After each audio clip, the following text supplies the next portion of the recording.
Kaugnay ng balitang yan, 24 oras na naka-alerto naman ang PNP Camarines Sur para matiyak ang seguridad ng mga delegado sa palarong Bicol. Nagbabalik ang aming kasama si Grace Rifama Simando para sa detalye. 24/7 na naka-alerto ang pwersa ng PNP Camarines Sur ngayon sa ugnay ng nagaganap na 6 na araw na palarong Bicol sa Freedom Stadium sa capital town of Pili.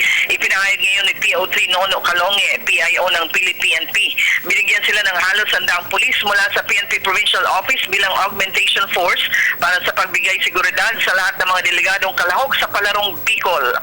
Partikular na tinututukan ng PNP Force ang kaayusan at katahimikan sa lahat ng mga paaralang nagsisilbing billeting area ng mga manlalaro. Naglagay din ng mga checkpoints upang maiwasan ang masyadong mabilis na pagpapatakbo ng mga sasakyan sa may Maharlika Highway na bahagi ng Freedom Stadium dyan sa Pili.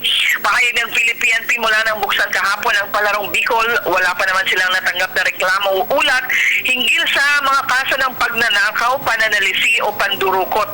Handa ang PNP sa pagtanggap ng lahat ng mga reklamo. Pinakausapan din daw ng pwersa ang lahat ng mga public transport drivers na huwag singilin ng mataas sa pasahe ang mga manlalaro. Radyo ng Bayan Naga, Grace Rifama Simando para sa Telebisyon ng Bayan.